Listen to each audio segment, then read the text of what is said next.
பதிற்று 10 10 சேர மன்னர்களை பற்றி 10 புலவர்கள் 10 பாடல்களாக பாடின நூல் இந்த இலக்கியம். 10 அர்த்தம் வரும் பதிற்று 10 அப்படிங்கிறதுக்கு.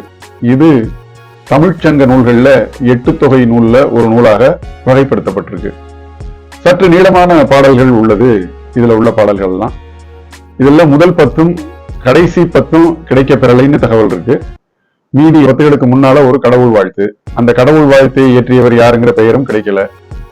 ஒவ்வொரு 10 பாட்டோட இறுதியிலையும் பதிகம்ங்கிற பெயர்ல செய்யுளும் உரைநடையும் கலந்து ஒரு பகுதி அமைஞ்சிருக்கு. அதை இயற்றியவர்களும் யாருன்னு தகவல் கிடைக்கப்பெறல. இந்த நூல் பழங்கால தமிழக மக்களை பற்றியும் குறிப்பா சேர மன்னர்களை பற்றியும் தகவல்களை தெரிஞ்சுக்க அருந்துணை புரிகிற நூல். முதல் 10 கிடைக்கல. இரண்டாவது 10ல இமய வரம்பன் நெடுஞ்சேரலாதன்கிற சேர மன்னனை புலவர் குமட்டூர் கண்ணனார் பாடுறார். அப்படி பாடினதுக்காக உம்பர் காட்டு 500 ஊர்களை பரிசலாக பெறுறார். அதோட அந்த மன்னனோட தென்னாட்டு வருவாயில ஒரு பகுதியை 38 வருஷங்களுக்கு அனுபவிக்கிற உரிமையையும் பரிசலா பெறுறார். மூணாம் 10ல பாலை கௌதமனார் பல்யானை செல் கெழு குட்டுவன்கிற சேர மன்னனை புகழ்ந்து பாடுறார். நாலாவது 10ல களங்காய் சென்னி நார் முடி சேரல்ங்கிற மன்னனை காப்பியாற்று காப்பியனார் அப்படிங்கிற புலவர் பாடுறார்.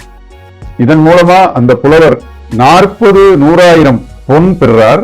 அதோட அந்த மன்னனுடைய ஆட்சியில ஒரு பகுதியையுமே பரிசலாக பெறுறார். ஐந்தாம் 10ல கடல் பிறக்கோட்டிய செங்குட்டுவனார்ங்கிற சேர மன்னனை புலவர் பரணர் பாடுறார். அதுக்காக உம்பர் காட்டு வருவாயை அவர் அந்த மன்னன்ட்ட பரிசிலா பெறுறார். ஆறாம் 10ல ஆடு கோட்பாட்டு சேரலாதன காக்கை பாடினியார் நச்செல்லையார்ங்கிற புலவர் பாடியிருக்கார்.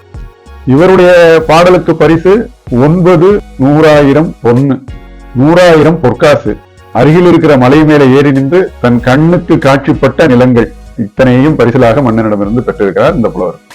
எட்டாவது 10ல பெருஞ்சேரல் இரும் பொறைய அரிசில் கிழாருங்கிற புலவர் பாடி 100,000 பொன் பரிசு பெறார். அதோட அரசுரிமையையும் கூட அந்த மன்னன் பரிசாக கொடுத்துறான்.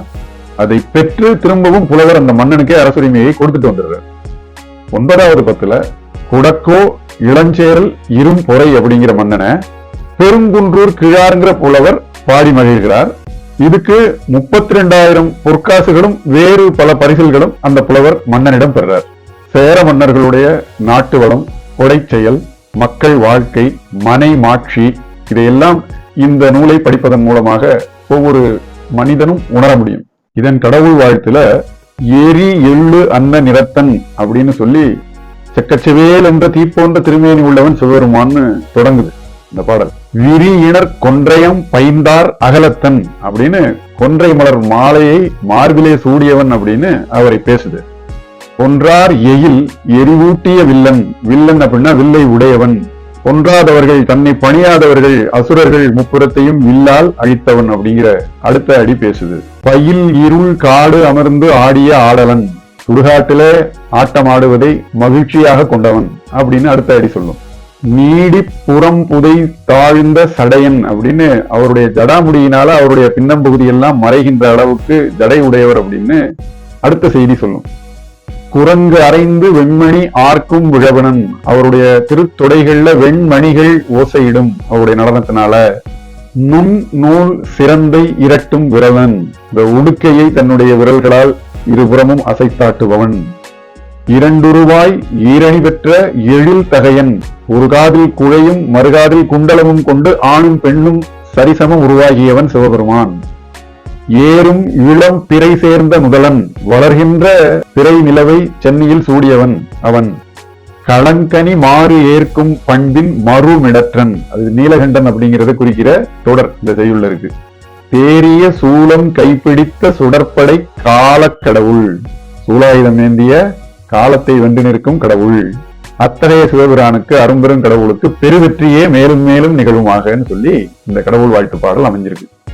அணங்குடை அவுணர் ஏமம் புணர்க்கும் சூருடை முழு முதல் தடிந்த பேரிசை கடுஞ்சின விரல் வேள், அவுணர் கூட்ட தலைவன் சூரபன்மனை வெட்டி வீழ்த்திய விரலோன் முருகனுடைய வீரத்தை பேசுது இந்த அடிகள். இது பதிற்று 10ல 11வது பாடல்ல வர்ற அடி.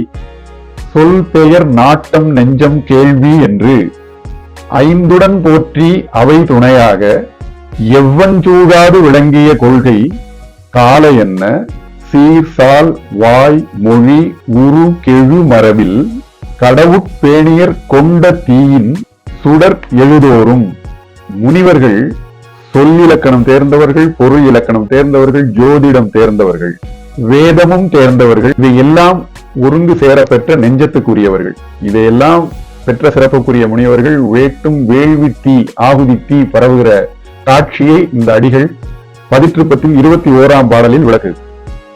உண்ணா பைநிலம் பனித்துறை மண்ணி வண்டு ஊறு பொய்தார் திரு ஞெமர் அகலத்து கண் பொறு திகிரி கமழ்குரல் துகாய் அலங்கல் செல்வன் சேவடி பரவி.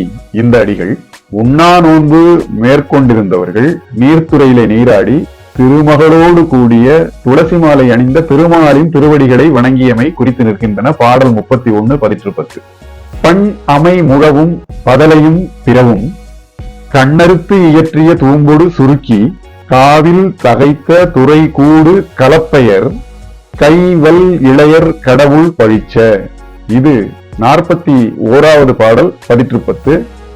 காவடி கட்டி அமைத்து கடவுளை வழிபடுகின்ற செய்திகளை சொல்லுது. பொழிலணி பொலி தந்து இயலினள் ஒல்கினள் ஆடு மடமகள் வெறியுறு நுடக்கம் போல தோன்றி பெருமலை வயின் வயின் விளங்கும் அருமணி அறவழங்கும் பெருந்தெய்வத்து வளை நரலும் பனிப்பௌவத்து குண கடலோடு ஆயிடை. இந்த அடிகள் மருள் ஏற்று வெறியாடுதலையும் கிழக்கு மேற்கு தெற்கு பக்கம் கடல்களையும் வடக்கே சிவனின் உயர்ந்த இமயமலையையும் உடைய நில எல்லையையும் குறித்து பேசியிருக்கு. இதே பதிற்று 10 பாடல் எண் 51. பார்ப்பார்க்கு அல்லது பணிவு அறியலையே. அதாவது வேதம் ஓதுகின்றவர்களுக்கு, அந்த வேதம் உணர்ந்தவர்களுக்கு அன்றி வேறு எவரிடமும் பணிவு என்பதை காட்டாதவன். பணியா உள்ளமோடு அணிவரக் கெழி நட்டோர்க்கல்லது கண் அஞ்சலையே. நல்ல நண்பர்களை அன்றி வேறு எவருக்கும் அச்சம் என்பதை காட்டவே தெரியாதவன். இப்படிப்பட்ட அடிகள் எல்லாம் பயின்று வருவது பதிற்று 10 63வது பாடல்ல. வேதம் சிறந்த தமிழ்நாடு பெருங்களிற்று யானையோடு அருங்கலம் தரார் மெய் பனிகூரா அணங்கென பராவலின்.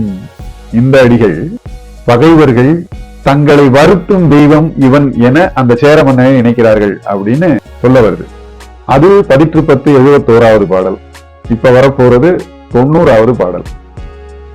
இது அந்த மக்களின் வானியல் அறிவை, எதிர்காலத்தை கணிக்கும் நுண் ஆற்றலை பேசுது.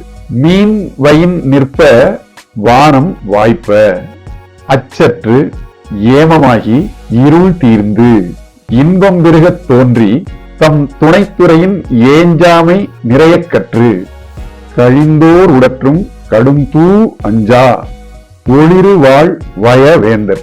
இந்த அடிகள் வானில் மீன்கள் நிற்க வேண்டிய நிழலில் நின்றால் விண்ணிலிருந்து மண்ணில் மழை வீழும் அப்படிங்கிறத சொல்லி தொடங்குது. அது மன்னனுடைய பெருமையை பிறகு தொடர்ந்து பேசுகிறது.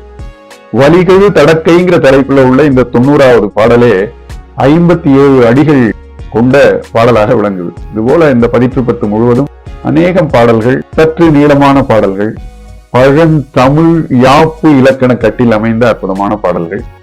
படித்து பயன்பெறுவோம். குழந்தைகளுக்கு, கற்று அறியாதவர்களுக்கு எடுத்து சொல்லி பரப்புவோம். தமிழர் என்று சொல்வதிலே பெருமைப்பட்டுக் கொள்வதற்கு நம் தமிழ் மொழியில் உள்ள சொற்களை கையாள, பேச, பழக, இருக்கின்ற சொற்களை நன்கு அறிந்து கொள்ள முயற்சி செய்வோம். வாழ்க தமிழ், வளர்க தமிழகம், வெல்க பாரதம்.